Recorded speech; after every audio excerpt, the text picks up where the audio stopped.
अस्सलाम वालेकुम नाजरीन, मेरा नाम अली रज़ा है और आप देख रहे हैं पाकिस्तान टुडे। हम बहुत सारी इश्यूज़ के ऊपर जो है वो बहुत सारे इश्यूज़ के ऊपर बात कर रहे होते हैं, मगर आज कुछ अहम इश्यूज़ सामने आए हैं। कहने को ये भी कहा जाता है कि जनाब मुख्तलिफ डिपार्टमेंट्स मुख्तलिफ, चाहे महकमा पुलिस हो चाहे ब्यूरोक्रेसी हो, उसके अंदर जो ट्रांसफ़र पोस्टिंग है वो बड़ी मामूली सी बात होती है। जनाब ट्रांसफ़र पोस्टिंग होती रहती है, मगर क्या वजह है कि आज होने वाली जो ट्रांसफ़र पोस्टिंग्स हैं, और बताया जा रहा है कि सिर्फ ये मामला यहाँ तक नहीं रुकेगा बल्कि मज़ीद बढ़ेगा। उस ट्रांसफ़र पोस्टिंग्स के ऊपर मुख्तलिफ बात हो रही है, बहुत ही तेज़ी से बहुत सारी अफवाहें जन्म ले रही हैं। आखिर इन पोस्टिंग से ऐसा क्या हो रहा है, क्या होने जा रहा है, या क्या हो जाएगा कि इसके ऊपर इतना शोर?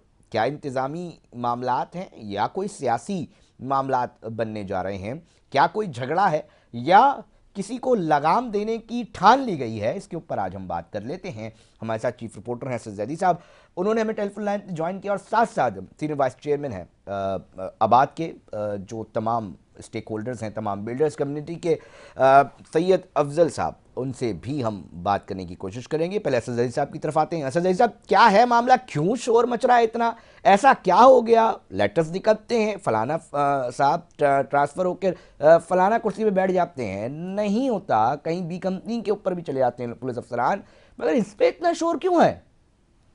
जी अली साहब, देखिए आज की इम्पोर्टेंट जो कुछ चीजें हैं उसमें सबसे अहम तो ये था कि Sindh solid waste management board पर जो सबसे पहली तब्दीली लाई गई, इम्तियाज शाह को तब्दील कर दिया गया। उसके बाद जमीर अब्बासी, बड़ा नाम कराची शहर में और फिर सिंध भर में अहम पोस्टों पे रहे, उनको भी तब्दील कर दिया गया। इसी तरीके से मुख्तियार कार हैं, बड़ी ताकत रखते हैं, उनको तब्दील कर दिया गया। सर, फिर नाम बारी भी लेते आती रहे ना है असद साहब, जो पुलिस जो के। तब्दील हुए उनके नाम भी लेते रहे साथ साथ। इजाज म्यू साहब की बात कर लें, उनको तब्दील कर दिया गया। और फिर उसके बाद इरफान सलाह, डिप्टी कमिश्नर मलीर, उनको तब्दील कर दिया गया। वो भी बड़े ताकतवर डिप्टी कमिश्नर के तौर पर सामने आए, पिछले एक अदवार में काम किया। फिर दूसरा उनका दौर जो इस वक्त मलीर में था, और फिर वो ये दावा करते भी दिखाई दिए कि मैं जो सरकारी जमीनें उनको वागुजार करा रहा हूँ कब्जा माफिया से। साथ ही साथ बात कर ली जाए इसके बाद तो कराची शहर में मजबूत पिलर पुलिस में समझे जाने वाले, जो अक्सर ऐसे एसएचओ जिनकी हम बात करते हैं अली रजा, कि वो ताकत रखते हैं शायद अपने बाला अफसरान से कहीं ज्यादा, जो एक ही एरिया में कई कई सालों से तैनात है कराची शहर में। अब आपने बात की, मैं उनका नाम लेता चलो, आज इसमें 3 इंस्पेक्टर और एक सब इंस्पेक्टर और एक एएसआई को भी कंपनी भेज दिया। थोड़ा सा गुलाम हमारे हुसैन नाजरीन को कुरैशी बी साहब का कंपनी के एसएचओ हवाले से भी, मंगोपी। असद जैदी साहब, साथ साथ बी कंपनी क्या है जरा उसके हवाले से भी जरा हमारे नाजरीन को आगाह कर दिएगा, ताकि प्रोग्राम की एक सिलसिला बना रहे। जी देखिए, बी कंपनी वो जगह है या उस कंपनी को नाम दे दिया गया है जहां पर गुलाम नबी मेमन आईजी सिंध के जानिब से अताब का शिकार या सजा के तौर पर या करप्शन करने पर या बड़ी हीनियस क्राइम में मुलविस होने पर अफसरान को भेजा जाता है। और ये उस बी कंपनी में भेजने के बाद अली रजा ये यकीनी तौर पर कहा जाता है कि बी कंपनी में भेजकर अफसरान अब किसी अच्छी पोस्ट पर तैनात ना होंगे। लेकिन जहां मैं एक तरफ इन अफसरान के नाम ले लूं, इंस्पेक्टर है गुलाम हुसैन कुरैशी, ताकतवर इंस्पेक्टर के तौर पर जाने जाते हैं। बहुत सारी चीजें हुई साबका दौर के अंदर, फार्म हाउसेस पे कार्रवाई की बात भी हुई और फिर लड़कियों की लाशें मिलने की भी बात हुई। बड़ा ऊंचा नाम सामने आया, कोई कार्रवाई अमल में ना आई और फिर वो बातें दब गई। उनको तब्दील कर दिया गया। बशीर अहमद बोर्ड है साहब एसएचओ मौजको वो इलाका है जहां से जो है बहुत सारी चौकियां लगती हैं और फिर स्मगलिंग की सामान के तौर पर जाना जाने वाले कुछ पॉइंट्स में से एक कि जहां से कराची शहर में स्मगलिंग की चीजें एंटर होती हैं। मौजको मजबूत एसएचओ वहां पर तैनात होते हैं, ताकत रखने वाले।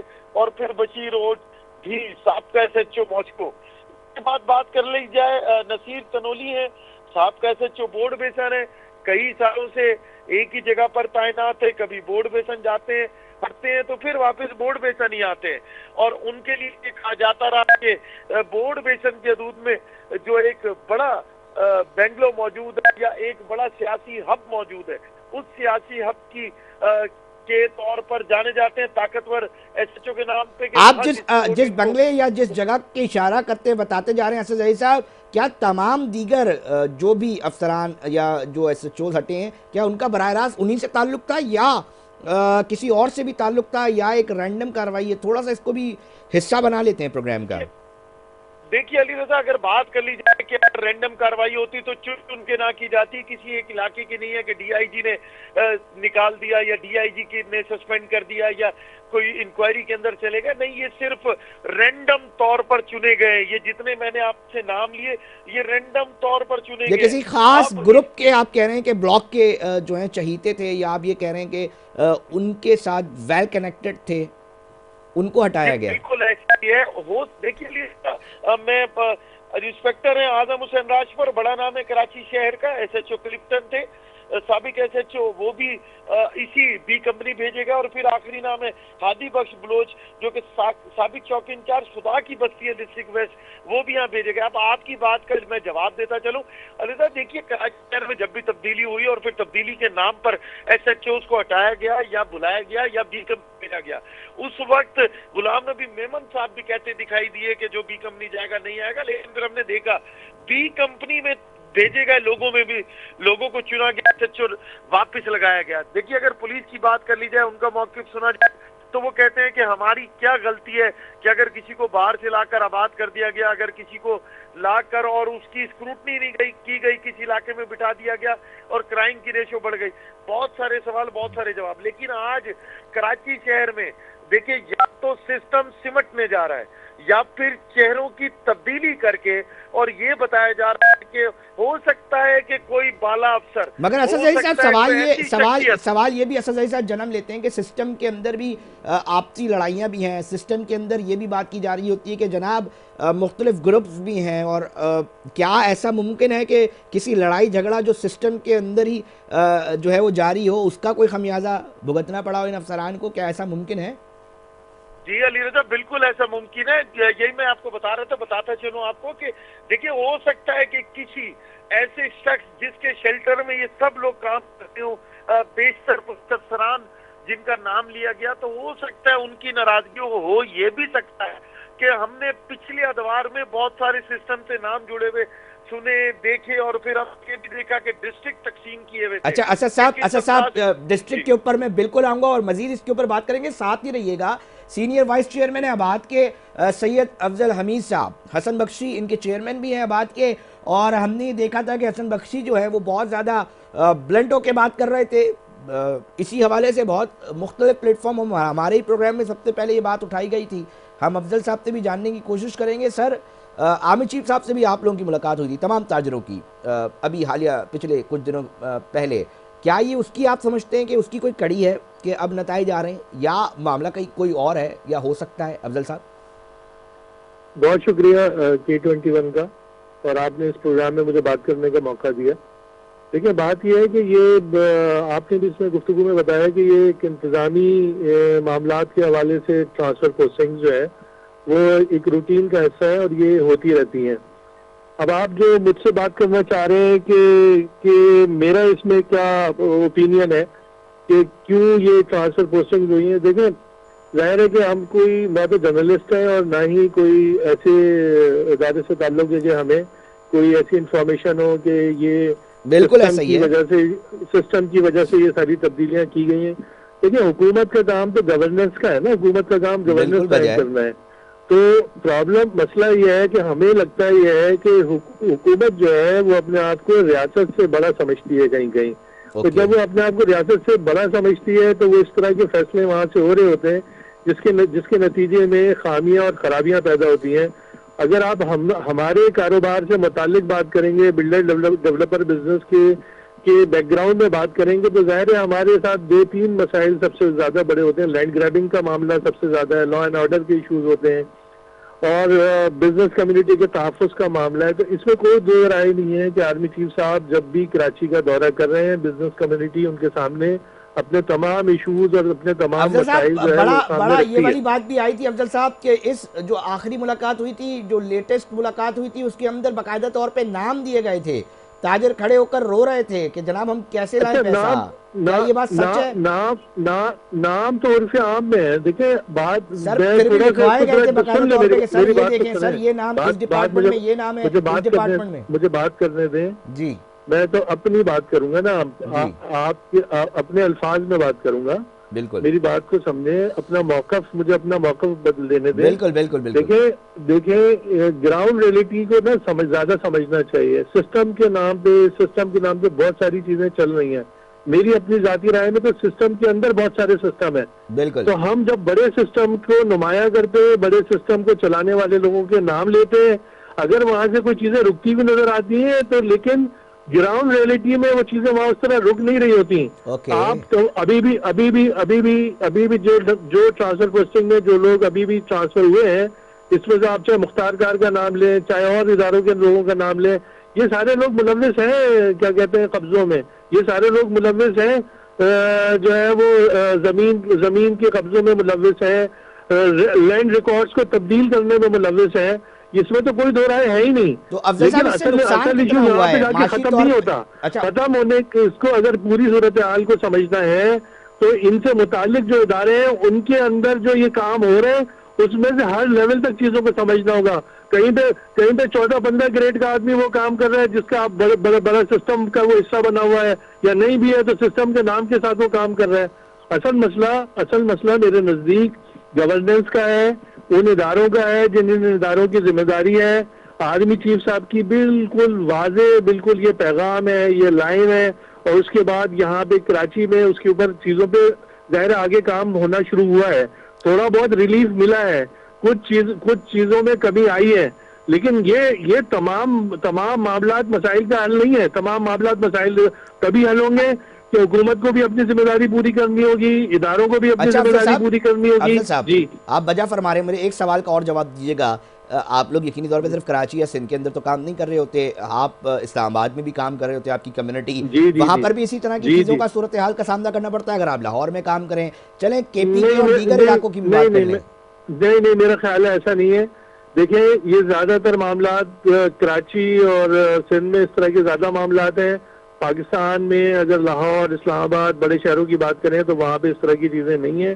दूसरी बात ये कि हम बार डिजिटाइज, यानी कि अपनी जो लैंड रिकॉर्ड के मामलात हैं, पंजाब में इसको डिजिटलाइज कर दिया गया है। हम इस सिंध में बार मुतालबा कर रहे हैं कि इसको डिजिटलाइज किया जाए, ताकि ये वाजे तो सबको पता हो कि कौन सी जमीन किस जगह पे वाक़ है, और उसके अंदर ये बार तब्दीलियां, मेरी बात, इसमें बार तब्दीलियां जो की जाती है वो तब्दीलियां नहीं होनी चाहिए। अफजल साहब इसको डिजिटलाइज ना करने की वजह आप क्या समझते हैं कि इतनी ताखीर हो रही है? हो ही नहीं, और बहुत सादी सी वजह है कि उसके जब रिकॉर्ड को तब्दील करना होता है तो उनके लिए आसान होता है उसके रिकॉर्ड को तब्दील करना।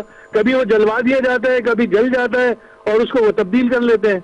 असल मालिक की जगह कोई और आदमी उसकी जगह आ जाता है।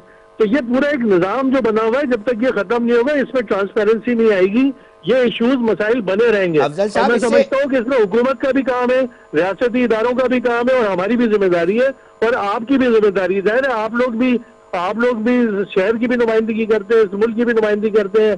आप ये चीजों को हाईलाइट करते रहते हैं, और आज भी जो फैसले हुए इसमें आप लोगों का भी बड़ा रोल है।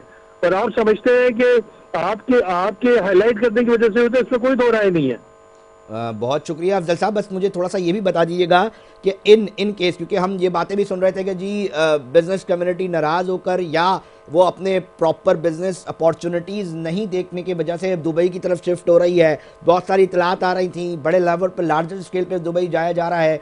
अब मुझे थोड़ा सा ये जानना है कि कितना नुकसान होता है अगर इस तरह की चीजें। देखिए मैं आपको एक बात बताऊं, यकीनन बड़ा नुकसान होता है, लेकिन देखिए स्टैट्स अगर बता सकें। जिसका कारोबार यहाँ है वो अपने कारोबार को तो कोई भी उठा के नहीं लेके जा सकता। होता ही है कि जो इन्वेस्टमेंट है ना, जो इन्वेस्टर को इन्वेस्टमेंट करनी चाहिए, वो जो आम आदमी इन्वेस्टमेंट करता है वो खौफ का शिकार हो जाता है। कोई अपनी इंडस्ट्री उठा के जो है ना दुबई नहीं ले जा सकता, किसी और मुल्क में नहीं लेके जा सकता। लेकिन ये जो चीजें रुक जाती है ना, पहिया जाम जैसे हो जाता है, चीजें रुक जाती हैं, तो ये चीजें रुक गई हैं। आज भी लोग इंतजार में बैठे हैं, चीजों में बैठे, और आ रही है बेहतरी, ऐसी बात नहीं है। चीफ साहब ने बहुत ज्यादा लोगों पे उनकी बातों से एतमाद पैदा हुआ है। इकोनॉमी में बेहतरी आ रही है, आपको पता है कि महंगाई में भी कमी आई है, इंटरेस्ट रेट भी नीचे आया बहुत है। इत्तेफाक है उम्मीद कि अफजल साहब, बहुत इत्तेफाक ये है कि जनरल आसिम मुनीर साहब आमिर चीफ साहब की मुलाकात के बाद बड़े ताजर जो मुतमईन और इत्मीनान का इज़हार कर रहे हैं। माजी में भी कुछ दिनों पहले भी मैंने कुछ ताजरों को अपने पास वैसे भी बुलाता रहता हूँ उनका पॉइंट ऑफ व्यू जानने के लिए। तो ये एक अच्छा साइन है कि जनाब जो स्टेक होल्डर्स हैं वो कुछ बेहतरी की उम्मीद लगाए रखे हैं और बना चुके हैं और अब उनको बेहतरी नजर आ रही है और दुआ गो है कि जनाब ये बेहतरी का सिलसिला जारी रहना चाहिए। सर आप मेरे साथ ही रहिएगा। असद जैदी साहब कहाँ देख रहे हैं, थोड़े से चंद मिनट्स रह गए, मैं चाहूंगा कि कंक्लूड कर दें जरा। आपने अफजल साहब की बात सुनी तफसील से। तक आपने बात की कि जितने भी ताजिर बिरादरी हो, कराची शहर हो, सिंध भर हो या फिर पाकिस्तान भर, हमने ये देखा कि पिछले अरसे में जो है इंडेक्स की पोजीशन रोज ब रोज बढ़ती दिखाई देती है। ताजिरों का एतमाद, जिस तरह मेरे भाई कह रहे थे कि उन लोगों का भी एतमाद बहाल हुआ है, मार्केट में बेहतरी आई है। देखिए खराबियां कई सालों की है, ठीक करने में कुछ वक्त तो दरकार है। कुछ लोग जो जाने चाहिए थे उनको भेजना जरूरी है। हाँ, इस बार हुकूमत ने नहीं, जाहिर सी बात है कि आर्मी चीफ खुद मॉनिटर कर रहे हैं चीजों को और फिर बाकायदा तौर पर ताजिरों की शिकायत सुनी जा रही हैं। इससे पहले हमें भत्ते की शिकायत मिलती थी, कारोबार पे कब्जों की शिकायत मिलती थी, जमीनों पे कब्जों की शिकायत मिलती थी और वो सारी चीजें जो अभी इस प्रोग्राम में कही गई और बताया गया, जिस तरह अफजल साहब ने कहा कि रिकॉर्ड चेंज होता था, खाते तब्दील किए जाते थे, कारोबारों पे कब्जा कर लिया जाता था, कामों पर जा नहीं सकते थे और फिर सबसे जरूरी लेबर नाम पर ब्लैकमेल किया जाता था फैक्ट्रियों में लोगों की। एक आम नुक्ता भी असद जैदी साहब, वो कह रहे हैं डिजिटलाइजेशन का जो मसला है ना कागजात की, वो क्यों नहीं हो पा रहा? ये सवाल का जवाब नहीं मिल पा रहा।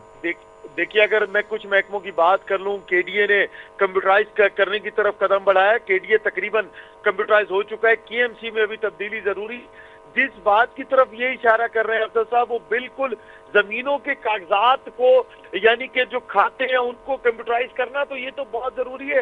ये तो कई रोज में नहीं, एक ही रात में खाते तब्दील हो जाते हैं और फिर लोग दर दर की ठोकरें खाकर औने पौने अपने कागजात बेचने पर मजबूर होते हैं। बिल्कुल ये लंबा फिक्री है, लेकिन अलीजा यहाँ पर बहुत सारी चीजों को टैकल कर लिया गया और आर्मी चीफ की दिलचस्पी इस मुल्क की इकोनॉमी को ऊपर लेकर जाने में नजर आती है।